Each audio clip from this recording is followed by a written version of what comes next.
ஜெய் சர்க்குருநாதா. ஷிரடிக்கு பக்கத்தில் சகோரி அப்படின்னு சொல்லக்கூடிய ஒரு அற்புதமான கிராமம். அந்த கிராமத்தில் ஸ்ரீ உபாசினி மகராஜ் அவர்களுடைய ஆசிரமம் இருக்குது. யார் இந்த உபாசினி மகராஜ் அப்படின்னா, பாபாவினுடைய ஆரத்தி பாடல்களில் சதா சத்ஸ்வரூபம்னு சொல்லக்கூடிய பாடல் வரி இருக்குது. வேப்ப மரத்துக்கு கீழே பாதுகாப்பு பிரதிஷ்டை செய்யும் பொழுது சதானிம்ப விருட்சஸ்ய மூலாதி வாசாத்னு சொல்லக்கூடிய ஒரு அற்புதமான அஷ்டகத்தை எழுதிய ஒரு மகாத்மா தான் உபாசினி மகராஜ் அவர்கள்.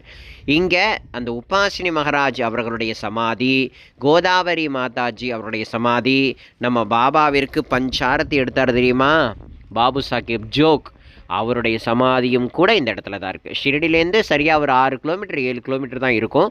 ஸோ நீங்கள் ஷிரடிக்கு வந்தீங்க அப்படின்னா அவசியம் முக்கியமாக இந்த ஆசிரமத்துக்கு நீங்களாம் வரணுங்கிறத வேண்டிக்கிறேன். இதுதான் பாபு சாஹேப் ஜோக் ஐயா அவர்களுடைய சமாதி அப்படின்றத அடியன் திரும்ப திரும்ப சொல்லிக்கிறேன்.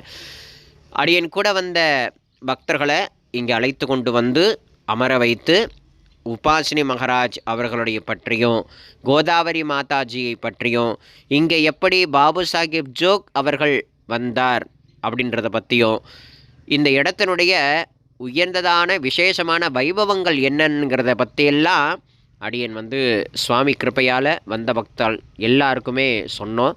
ஸோ எல்லா பக்தர்களும் அதை கேட்டுக்கொண்டு அனுபவித்தார்கள். அதனால் நீங்களாம் ஷிரடிக்கு வர்றீங்க அப்படின்னா தயவு பண்ணி இந்த இடத்த மிஸ் பண்ணிடாதீங்க. ரொம்ப முக்கியமான இடம். உபாசினி மகராஜ் அப்படின்னு சொல்லக்கூடிய மகாத்மா உயர்ந்த சத்குருவாக ஒரு அவதாரம் பண்ணியிருக்கார் அப்படின்னா அது நம்மளுடைய சச்சிதானந்த சத்குரு சாய்நாதருடைய அனுக்கிரகம்.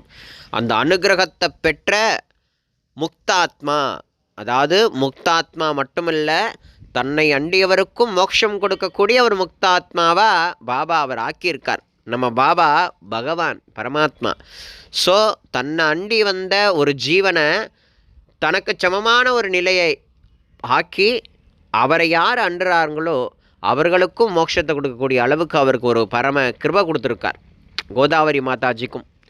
ஸோ அதெல்லாம் நீங்கள் தெரிஞ்சுக்கணும். நிறைய வரலாறு இருக்குது. இந்த மகாத்மாக்களெல்லாம் பற்றி நீங்கள் படிக்கத்தான் பாபா எப்பேற்பட்டவர்ன்றதை நீங்கள் உணர முடியும்.